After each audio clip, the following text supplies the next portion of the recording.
Hey guys, welcome back to Clownfish TV. This is Kneon. I'm here with Geeky Sparkles. Hello. And it looks like Disney has a new CFO. Finally, only took him since like what, June or July? Yeah. And how progressive of them. It's a white man. There you go. So this is Hugh Johnston. He's the new Disney Senior Executive Vice President and Chief Financial Officer. So they're saving money. They're going to have him. I don't know. Was that Christine McCarthy did too? I know she was CFO. You know what's funny though? He comes from Pepsi, which is hilarious to me because Disney only sells Coke products. Well, maybe they'll change it. That would be funny. It was funny. That's the first thing I thought of. That's funny. I was like, that's ironic. That's his angle. He wants to get in there and get Disney pimping some Pepsi products, right? Gosh, if someone wanted me to be the CFO of Disney right now, I would be like, hell no. Yeah, I think it'd be a very difficult position because we know what happened to Cruella DeVille. She basically got gone. She says health problems, which I think might be some of it, but I think it was. She didn't want to put their shit in. She didn't want to put up with it anymore. She didn't want, and there's a lawsuit and there's investigations, and she just didn't want to deal with it anymore. So we're going to talk about this, and then we're going to talk about how Disney needs to get its ducks in a row because Epic Universe looks like they're spending some money. Yeah, it's looking good. Yeah, so we'll talk about that. They're going to get some major competition. So before we get into it any further, please subscribe for more pop culture news, views, and rants, guys. Get a woohoo if you do. Woohoo! Go out to shopclownfish.com. Please back Shadowbinders Volume 3 through our website. This is our Indiegogo replacement. Might do Kickstarter in the future here, but right now we're focusing on shopclownfish.com. And yeah, you can still pick up books 1 and 2. We have a very limited supply of them. Let's look at Disney's stock. It's actually kind of been up and down. It was at like 85 earlier. Now, I mean, it's better than under 80.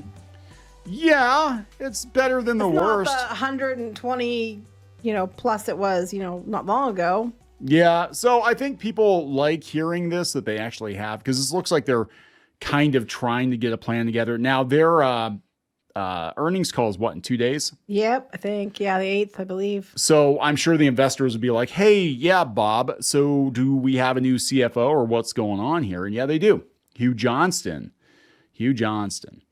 So Johnson has worked for Pepsi, and he's had a variety of roles. Executive Vice President, Global Operations, PepsiCo. President, PepsiCo, North America. Senior Vice President, Transformation, PepsiCo. Senior Vice President, Chief Financial Officer, PepsiCo. So he's just worked for Pepsi. He worked other places. Senior Vice President, Mergers and Acquisitions, PepsiCo. Then he also was Vice President of Retail at Merck & Co. from 99 to 2002. And then he came back to Pepsi, and then he was CFO of Pepsi in 2010. Pepsi Man. Until now. I just think it's funny, 30-some years at Pepsi. And he goes to Disney. At this point in time, which you got some balls, I'll give you that.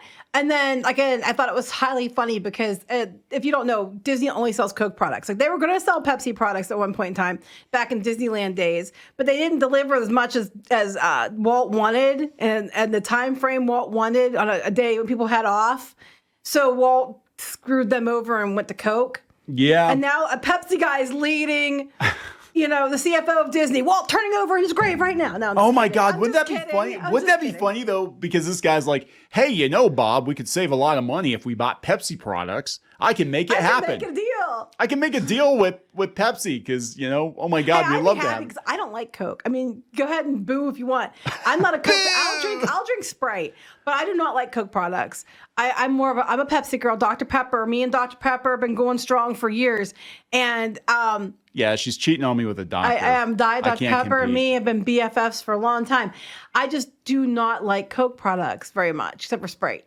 So I when we go down to Disney and they have the 3 full mugs, if it's not Sprite or root beer, I'm not drinking much of anything because I don't like Coke, and I don't like water that much either. But I don't like Coke. So you're always happy. You like Coke. I like regular. Okay, so I like regular Coke, and I like Diet Pepsi. I don't like Diet Coke. It tastes like paint thinner. Coke Zero is not terrible. I like my orange Coke. Like you do. You mix them in the machine. Yeah, and I was so happy when they actually bottled that, but it was like orange vanilla, so it wasn't quite. Anyway, I like my orange Coke. Okay? The point point is, I find it very ironic given the fact that this guy is from Pepsi when they only sell Coke products. It was funny to me. That'd be so funny if they got Pepsi products. Anybody that goes to Disney will also appreciate the humor. Anyway, continue. Bob Iger offered these comments on Johnston, and he's gonna report. Johnson, which means dick. No, it's Not Johnston. Oh, Johnston. that means big dick. I'm sorry. It's Johnson. I was thinking the same. He's not just a Johnson. He's a Johnston. Tons of fun on that John at Disney. I'm sorry. So yeah. I need more Diet Dr. He's Pepper. here to screw the company as hard as he can. Here comes the Diet Dr. Pepper. Diet Dr. Pepper. It's not even I regular. can't take full Dr. Pepper, man. I just can't. Oh, I could take so much. Go ahead. Anyway, I heard he's good with his hands. Bob Iger offered these comments on Johnson. Hugh's well-earned reputation as one of the best CFOs in America and his wealth of leadership experience, both financial and operational roles, overseeing a diverse portfolio of top global brands, make him a perfect addition to Disney's senior leadership team. I'm sure there's going to be outrage. They hired another white man to take a woman's job. That's okay. They've been hiring a lot of black women lately, so it's all good. There you go. We'll balance it out. His expertise is going to serve Disney. Serve Disney as a shareholder. This is what it's about. His expertise will serve Disney and its shareholders, as well as we continue the transformative work that we're doing to drive growth and value creation. Basically, this guy knows what he's doing, Mr. Nelson Peltz. He's going to unscrew the pooch that we already screwed as we tried to fix this, because they've done effed the Disney company over so badly. I would not want the job. Maybe you should just try putting a woman in it, making her gay and making it lame. Wait, that's why they're in trouble. That's why you're in trouble, Bob. They did have a woman in it. She wasn't gay, but she definitely was She lame. was lame. She was absolutely lame, but she wasn't gay. Yeah. I mean, she taught people that, hey, well, people smaller portion sizes because you're all fat. You're all fat. Very lame. She was very lame. So yeah, he is in charge. So this is the thing. They got to get their ducks in a row, because Universal's Epic Universe is looking pretty darn good. It's starting to come together, and it's pretty impressive so far. And we're talking it has a couple years of construction yet. And you can already see, you've already seen many probably pictures of Super Nintendo World if you've seen it over at, California and, Japan. So you kind of know what we're going to get. Kind of, but this is bigger. This is bigger. On a bigger Japan's scale. getting Donkey Kong and all that added too. Okay. It's not just here. And they're going to probably be open first, obviously. So there's that. But if you go down, because everybody's seen the Super Nintendo stuff. Right. Keep going. We're looking at some other stuff here. So when you get down here, this is the portal leading into Dark Universe, which is the Universal Monsters. Okay, that I'm actually super just the excited entrance. about. I'm excited about that one. I love Universal Look Monsters. How big that thing is, because look at the size of the trucks and the little people compared to or signs are compared to the size of that. It looks like Batuu, kind of going into Batuu. But the thing is that Universal, man, you look at Harry Potter and you compare it to Galaxy's Edge, and other than the Falcon, Harry Potter smokes it. You walk into Harry Potter and it feels like you're actually in the movie, and that's what they needed to do with Galaxy's Edge. And again, other than the Falcon, there's really nothing recognizable. You can see where things could have been. Yes. But they changed it. This could have been Endor. This could have been Tatooine. If you keep going, you can see more here. They have here it's the vine work, the trees and stuff like that they're putting in. So it's and I like how it's black and white and everything else. It would be really cool if they keep it they try to keep things black and white, pops of color. That would be kind of cool. Keep going. Here's it from up above, and then they're talking about these are the service areas, and they mark where things are going to be at. There's going to be lighting effects. And then we keep going. I have some other areas. So that's okay. That's Dark Universe too. I think that's working on the castle, which is going to be I believe a coaster. Yeah, was it like Dracula, like a dark ride coaster? Yeah, thing, right? I forget the top of my head what it's going to be. Now, How to Train Your Dragon Land. I don't have very good pictures of it other than what the roller coaster is being worked on. But in the second movie, when you kind of were coming into the Burke and they had the giant big totem things coming up out of the water and stuff, they're going to be having the water in those totems. And if you keep going, you can see them. They're full size. See them in the front there? Oh, yeah.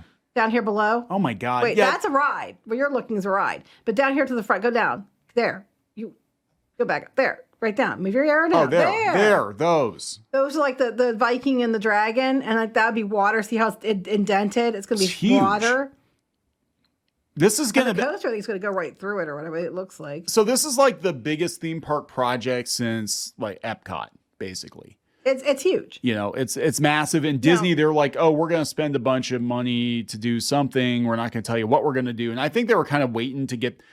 I think they're waiting to get their CFO in place. I think they're waiting to see what happens with Peltz, probably. Well, they're waiting too because they have to pay Comcast. They have to finish buying out the Comcast Hulu deal, and then they're this trying is where to the sell. money's going right well, here. yeah, they're going to get the money. Comcast is going to get the money, and then they also have to. They're probably selling out their India stuff to pay for the Comcast stuff. So this is like, yeah, they have like a wood roof coming up on the one part of the coaster. It looks like the one house, one building. Go ahead down. So that's, there's the exterior of the restaurant, the Great Hall restaurant. Okay, so if you go down, though, that's how I trade. There you can see the big giant totems again. Oh, but if you go down, like, we're going to look at, here's the Harry Potter. It's literally going to be like Paris streets. And I guess the Ministry of Magic attraction is supposed to be inside. And the rumor is you're going to travel by flue powder through the fireplaces and stuff. But it's going to be, the whole area is huge. It looks like a Parisian street from the the third movie or whatever. So that's kind of what they were going for with Ratatouille, like that whole expansion. But it sounds like it's going to be on a much bigger. I like the streets with Ratatouille. I think it's cute, but yeah. So they're bringing it. Like here, you can see, like, look at how big all that is. Yeah, but you mean they're not canceling this multi-million-dollar project because J.K. Rowling said some things on Twitter that a handful of people don't like? Yeah, no. That most people aren't even aware of. They don't care. So it's going to be, epic. Yeah. I mean, is what it's going to be. It's huge, and this isn't even. I didn't even count like the hotels that are going to be built. One of them's in the park, like right like on the outside of the park. And I think it's actually like right at the entrance. It's like in part of the park. So you can come out to your hotel and go in. Kind of like they do over in Disneyland, the Grand California. You can just walk right into California Adventure. They're also going to have a whole area in the middle that has attractions and stuff, and it's going to be space themed. I didn't even put the pictures of that in there. Oh, wow. That's just the different themed areas that they have so far. And this is only, like I said, they're still a couple years away from opening. But then, we've also got that they're going to be doing in Vegas, the Halloween Horror Nights, like permanent attractions. Right. They're going to be working on that. Which that excites me. Like if my favorite thing in all of Orlando, any theme park, is Halloween Horror Nights. So if they have a whole park that's just Halloween Horror Nights, it's like an indoor event thing. It's at Area 51, and it's not like a whole park. It's more like a couple scare zones. It's or like something. like I guess it's a year round something that's themed to that. I don't really understand it completely. If I could do Halloween Horror Nights in April, I would do it. So I'm down for that. That's halfway to Halloween. You're good. Yeah, it's good. I'm good. I love Halloween Horror Nights. We couldn't make it this year, and I'm very, very bummed about it. But the flights are so expensive now. I know, it's ridiculous. I'm surprised the theme parks aren't taking a bigger hit because the flights are so bad. Wait till after the new year. I think everything's going to drop off. Probably. But anyway, back to Johnston here. So we got a new CFO. It doesn't start till December 4th. I want to make sure I point that out. So he's not going to start yet. So they still have the interim guy there. They'll have them there for the investor call. Probably don't want to throw this guy into the end of the year investor call. They'll probably just start him out like, hey, you'll come to the first quarter investor call. Yeah. I give the guy props for the fact that I would not want the job, and I would hate to be the person to have to walk into this mess. Oh my God, yeah. But he's doing it, so he looks friendlier than Cruella. He doesn't look crazy.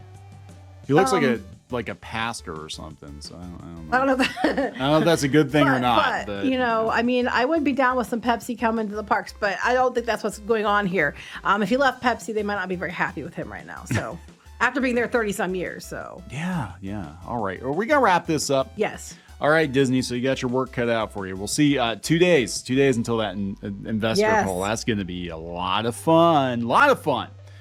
Please subscribe for more pop culture news, views, and rants, guys. We'll talk later. Bye.